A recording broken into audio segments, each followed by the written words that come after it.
सो MCQ देखिए बच्चों first chapter के लिए क्या दे रखा है, the decimal expansion of this number. Number क्या है 46/2⁻² इंटू 5 इंटू 3। तो यहाँ पे देखो डेसिमल एक्सपेंशन पूछा गया है, इन्होंने डायरेक्ट नहीं बोला है गिवन नंबर इज टर्मिनेटिंग और नॉन टर्मिनेटिंग। इन्हीं चीज़ों पे फोकस रखना है, स्टेटमेंट को किस तरीके से दिया जा रहा है।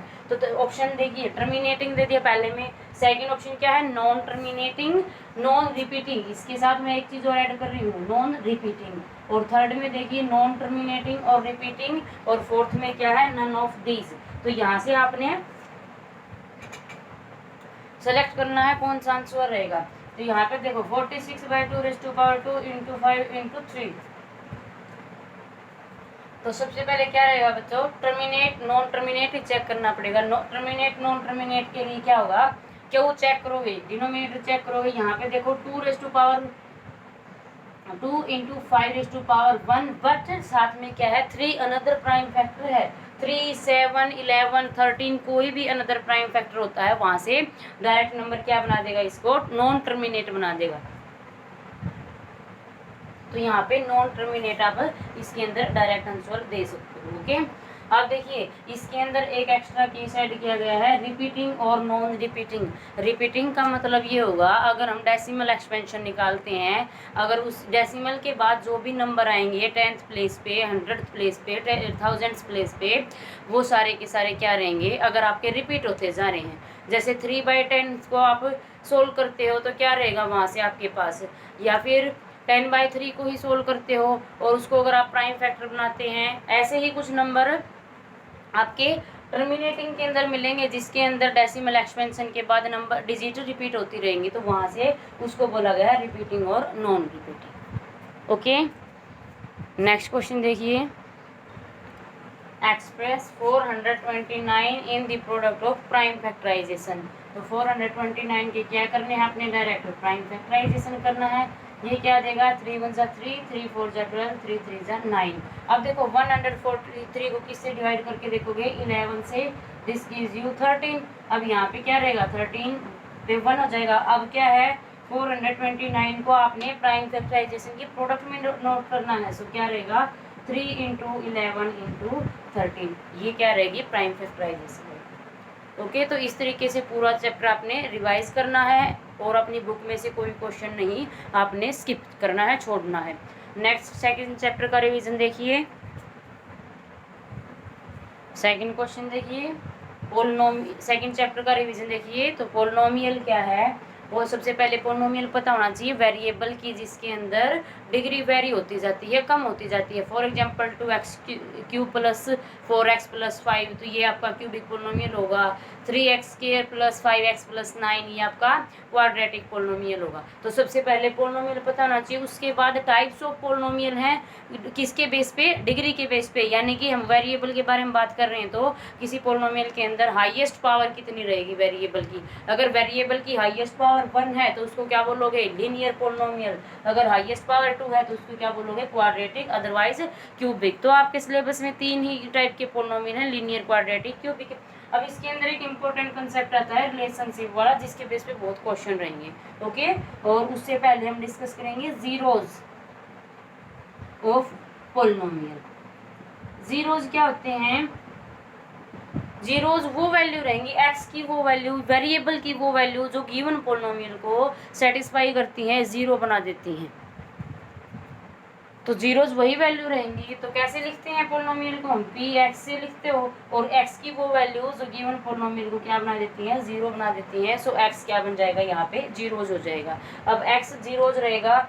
इस क्वेश्चन क्या है एमसीक्यू, इसके अंदर आपको डायरेक्ट पोलिनोमियल दे दिया जाएगा, उसके जीरोज निकालने के लिए दिए जा सकते हैं, या फिर आपको देखो क्वाड्रेटिक के अंदर पावर कितनी है 2 है, इसका मतलब इसके पास मैक्सिमम 2 जीरोज रहेंगी। एक्स की एक्यूरेटली 2 वैल्यूज रहेंगी जो इस पोलिनोमियल को सेटिस्फाई करेंगी। तो वहाँ से आपको क्वेश्चन पुट किए जा सकते हैं। कोई अननोन फैक्टर की वैल्यू निकालने के लिए हमने बहुत सारे क्वेश्चन भी सोल्व किए हैं। तो आपको एक रूट डिफाइन कर दिया जाएगा पोलिनोमियल का, तो वहाँ से जीरोज डिफाइन कर दिया जाएगा। साथ ही साथ हम 4th चैप्टर के साथ सॉरी सेकंड के साथ फोर्थ को भी डिस्कस करेंगे। जो क्वाड्रेटिक इक्वेशन है जो इस पे बेस है, तो यहाँ पे क्या है, जैसे ही आपको x की वैल्यू दी जाती है, अगर पोलिनोमियल के बारे में बात कर रहा है तो यानी कि जीरोस दिया जाता है, और अगर इक्वेशन दी गई है तो इसका मतलब वो रूट्स दिया जाता है। अगर x की वैल्यू दी जाती है किसी गिवन इक्वेशन और पोलिनोमियल के लिए, तो इसका मतलब वहाँ से आप x की वैल्यू सब्स्टिट्यूट करके जो अननोन फैक्टर पूछा गया है उसकी वैल्यू फाइंड आउट कर सकते हैं। अब देखिए इसके अंदर क्या कंसेप्ट है, रिलेशनशिप का कंसेप्ट है। सम ऑफ जीरोस किसके बराबर रहेगा, minus b by a. Product of zeros किसके बराबर रहेगा, सी बाई ए। ये है क्वाड्रेटिक के लिए। क्यूबिक के लिए भी आपको पता है सम ऑफ जीरोस किसके बराबर रहेगा, माइनस बी बाई ए, यानी कि coefficient of x square by coefficient of x cube. और प्रोडक्ट ऑफ जीरोस क्या आ जाएगी, coefficient of constant term by coefficient of x cube. हम यहाँ पे क्यूबिक के बारे में बात कर रहे हैं। और थर्ड रिलेशन क्या है, आपको पता है 3 जीरोस रहेंगे तो 3 ही रिलेशनशिप रहेंगे, अगर 2 जीरोस हैं तो 2 ही रिलेशनशिप रहेंगे इसके अंदर। तो देखो बच्चों थर्ड क्या रहेगा क्यूबिक के अंदर, सम, इन दोनों को आप ज्वाइंट कर दीजिए, सम ऑफ प्रोडक्ट, यानी कि जीरोस की product of 2 zeros eight A time, एक टाइम पे 2 जीरोस की प्रोडक्ट का सम ले रहे हो। For example alpha beta gamma आपके जीरोस हैं, so alpha into beta, beta into gamma plus gamma into alpha. ये 2 जीरोस की प्रोडक्ट है, ये भी दोनों जीरोस की प्रोडक्ट है, ये भी 2 जीरोस की प्रोडक्ट है। तो क्या हो जाएगा, तीनों का क्या लोगे, सम। ये किसके बराबर होगा, coefficient of x square, second जो टर्म होती है माइनस बी बाई ए। सो इस तरीके से आप सोल्व कर सकते हो। यहाँ पे c की जगह हम क्या लिख लेंगे, माइनस डी बाई ए, ये क्या आ जाएगा आपका c बाई ए। ओके, इस तरीके से आप क्या रहेंगे, रिलेशनशिप रहेंगे। अब हम क्वेश्चन डिस्कस करते हैं किस तरीके के आ सकते हैं। देखिए क्वाड्रेटिक इक्वेशन और पोलिनोमियल पे कैसे क्वेश्चन रहेंगे। देखो क्या क्वेश्चन है बच्चों, a quadratic, find a quadratic polynomial whose zeros are 5 and -8। आपको क्या दिए गए हैं, जीरोस दिए गए हैं किसी क्वाड्रेटिक पोलिनोमियल के लिए। आपको पोलिनोमियल जनरेट करना है, पोलिनोमियल बनाना है। तो अगर जीरोस दिए जाएं या फिर रिलेशंस दिया जाए जीरोस के बीच में और कोफिशिएंट्स के बीच में, तो आप क्या बना सकते हो, क्वाड्रेटिक पोलिनोमियल बना सकते हो। तो जनरल फॉर्मूला क्या होता है क्वाड्रेटिक पोलिनोमियल का, x square minus s into x plus p, where s is sum of zeros, दोनों जीरोस का सम क्या रहेगा, एस, और पी कैसे किसको डिफाइन करोगे, प्रोडक्ट को। तो इसकी हेल्प से आप कितने भी जीरोस के लिए पोलिनोमियल बना सकते हो। तो ये फॉर्मूला आपका बहुत इंपॉर्टेंट रहेगा। अब क्वेश्चन के अंदर या तो एस दिया मिलेगा या पी दिया मिलेगा या फिर जीरोस दिए मिलेंगे। दो कंडीशन से क्वेश्चन डिफाइंड होगा। एस और पी दिया जाए तो भी आपको क्यू पी यानी कि क्वाड्रेटिक पोलिनोमियल बनाना है, और अगर डायरेक्ट जीरोस दिए जाते हैं दोनों, तो आप क्या निकाल सकते हो, एस और पी बना के क्वाड्रेटिक पोलिनोमियल निकाल सकते हो। अब देखो एस से क्या रहेगा, सम ऑफ जीरोस, यानी कि जीरोस क्या क्या है, 5 और -8 दोनों को जोड़ लीजिए। एस की क्या वैल्यू आएगी, 5 प्लस -8 क्या आ जाएगा, प्लस -3, यानी कि एस की वैल्यू क्या है, -3, और पी क्या रहेगी, 5 मल्टीप्लाई -8 क्या आ जाएगा, -40। सब्स्टिट्यूट कर लीजिए फॉर्मूले के अंदर, क्या रहेगा, x square minus of S कितना है, -3x, और p कितना है, -40। सब्स्टिट्यूट कर दीजिए, x square plus 3x and -40। तो क्या आ जाएगा पोलिनोमियल, जो भी करेक्ट ऑप्शन है आपका, एमसीक्यू के बेस पे अगर हम डिस्कस कर रहे हैं तो करेक्ट ऑप्शन मैच करवा लीजिए। तो क्या रहेगा, x square plus 3x -40। Okay, इसी तरीके से क्वाड्रेटिक इक्वेशन के अंदर सोल्व कर सकते हैं। क्वाड्रेटिक इक्वेशन के अंदर हमारा एक एक्स्ट्रा फैक्टर क्या आ जाता है, नेचर ऑफ रूट्स, जिसके बेस पे बहुत सारे क्वेश्चन पुट अप हो सकते हैं, और method of solution of equation. देखिए नेक्स्ट क्या है, डिवीजन ऑफ पोलिनोमियल। छोटा सा कंसेप्ट है आपका, पोलिनोमियल को कैसे डिवाइड कर सकते हो। तो डिवीजन ऑफ पोलिनोमियल के अंदर आप क्या कर सकते हो, हायर पोलिनोमियल के बारे में अगर बात करें हम, तो वहाँ से जीरोज भी निकालने में आपका डिवीजन हेल्प करेगा। क्यों? क्योंकि डिवीजन के अंदर क्या होता है, ऐसा पोलिनोमियल मिलेगा जो अनदर पोलिनोमियल को कम्प्लीटली डिवाइड कर देगा और वो उसके लिए क्या बन जाएगा, फैक्टर बन जाएगा। ओके, तो इसके अंदर क्वेश्चन कैसे पुट अप हो सकते हैं, तो गिवन पोलिनोमियल को अनदर पोलिनोमियल का फैक्टर पूछ सकता है, तो फैक्टर की किसकी हेल्प से डिवाइड करोगे, डिवीजन की हेल्प से।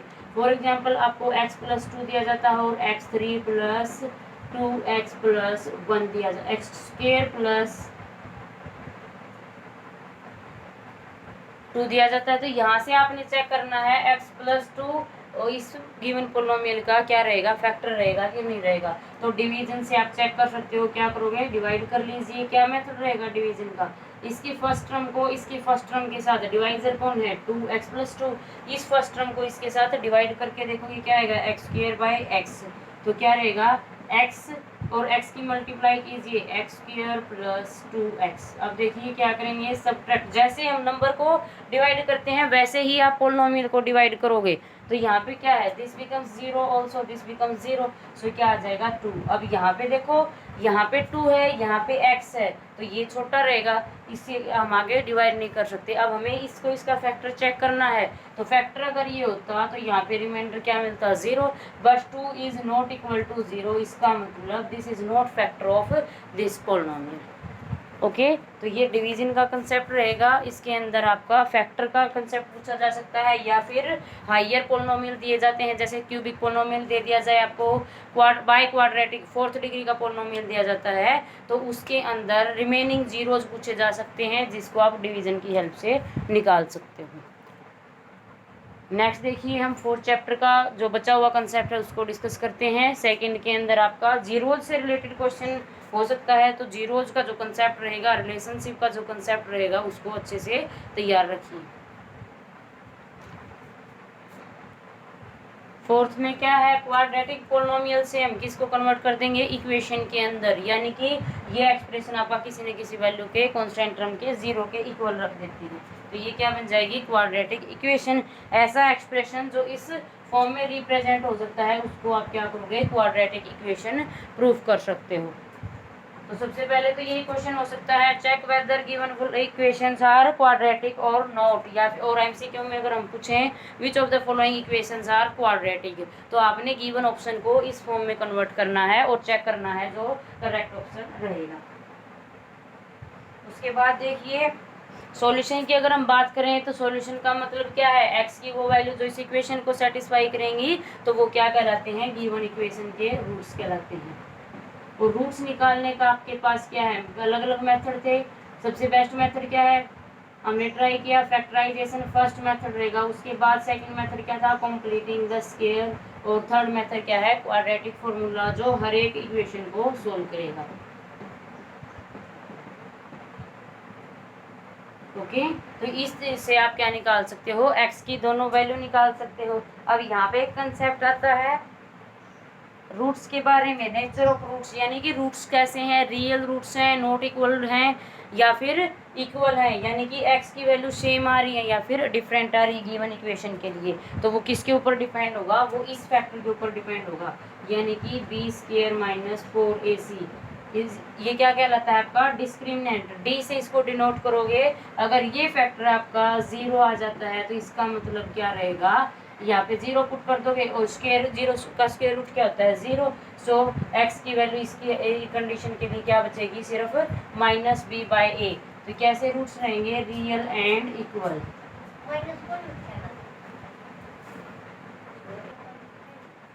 Real and equal root. Next देखिए, अगर यही फैक्टर आपका b² - 4ac, यानी कि d आपका 0 से बड़ा हो जाता है, पॉजिटिव वैल्यू दे हमेशा, तो क्या रहेंगे, रूट्स रियल रहेंगे, लेकिन बट डिस्टिंक्ट अपोजिट रूट्स रहेंगे, दोनों सेम नहीं रहेंगे। उसके बाद देखिए, d = b² - 4ac <0 आ रहा है, 0 से छोटा आ रहा है, नेगेटिव में आ रहा है, तो देखो स्क्वायर रूट के अंदर -36 लिखो, स्क्वायर रूट के अंदर -25 लिखो, या फिर -17 लिखो। ये आपका ना ही तो इरेशनल नंबर होगा, ना ही रैशनल होगा, और बाकी जो हमने छोटी क्लासेस में नंबर रीड किए, नेचुरल, होल, इंटीजर, इन पांचों में से ये किसी टाइप का नंबर नहीं होगा। तो इसका मतलब ये कैसा नंबर नहीं होगा, दिस इज नॉट रियल, ये रियल ही नंबर नहीं है, तो डायरेक्ट क्या बोल दोगे, given roots are not real. Okay, तो इन तीनों पे आपका क्या है, नेचर ऑफ रूट्स चेक किया जा सकता है। इक्वेशन दी जाएगी जिसके अंदर आपको क्वेश्चन पुटअप कर दिए जाएंगे, given equation has which type of roots, real roots, not real roots, third option हो जाएगा real roots but not equal, और फोर्थ ऑप्शन हो जाएगा आपका real roots and equal roots. Okay, तो आपने करेक्ट ऑप्शन सेलेक्ट करना है। सबसे पहले गिवन इक्वेशन के लिए क्या निकालोगे, b² - 4ac निकालोगे। वो अगर पॉजिटिव आ रहा है तो क्या कंडीशन है, और नेगेटिव आ रहा है तो क्या कंडीशन है। इस तरीके के हमने काफ़ी MCQ के अंदर क्वेश्चन डिस्कस किए हैं। कोई अननोन फैक्टर दे देगा आपको और डिफाइंड कर देगा given equation has real roots, तो आप ये कंडीशन अप्लाई करके वो वैल्यू निकाल सकते हैं। ओके, तो ये कंसेप्ट है आपका क्वाड्रेटिक इक्वेशन का। थर्ड चैप्टर देखिए क्या है, system of linear equation. Okay, third chapter के अंदर क्या है, सिस्टम ऑफ लीनियर इक्वेशन, उसको हम डिस्कस करते हैं। देखो थर्ड चैप्टर क्या है, system of pair of linear equation in two variable. ठीक है, टू वेरिएबल के अंदर हम डिस्कस कर रहे हैं। तो देखो this is your first linear equation and this is your second linear equation, और दोनों को मिला के क्या बन जाएगा, आपका पूरा का पूरा पेयर कंप्लीट होगा। Pair of linear equation in two variable, here x is first variable and y is another variable. दोनों वेरिएबल के अंदर क्या है, इक्वेशंस दी गई हैं। इन इक्वेशन को हमने सोल्व करना है, क्या इसके सॉल्यूशन रहेंगे। ओके, अब तक हमने जैसे सेकंड और फोर्थ चैप्टर के अंदर एक सिंगल वेरिएबल को डिस्कस किया है, तो हम उसकी नंबर लाइन पर वैल्यू निकाल सकते हैं। x और y आप किस में डिस्कस करते हो, this is your x axis और this is your y axis and this is your x axis. तो इनके जो सॉल्यूशन रहेंगे वो पूरे इस प्लेन के अंदर ही रहेंगे। ओके, तो यहाँ से हमें जैसे ही हम इसके लिए सॉल्यूशन निकालते हैं तो आपको क्या मिलेगी, एक लाइन्स मिल सकती है, और यहाँ पे भी इसके लिए भी क्या मिलेगी, एक लाइन मिल सकती है। अब नेचर की, अब क्वेश्चन किस पे डिपेंड हो गए, इसके ऊपर डिपेंड हो गए जो हमने x और y के सॉल्यूशन निकाले हैं वो किस तरीके के सॉल्यूशंस हैं।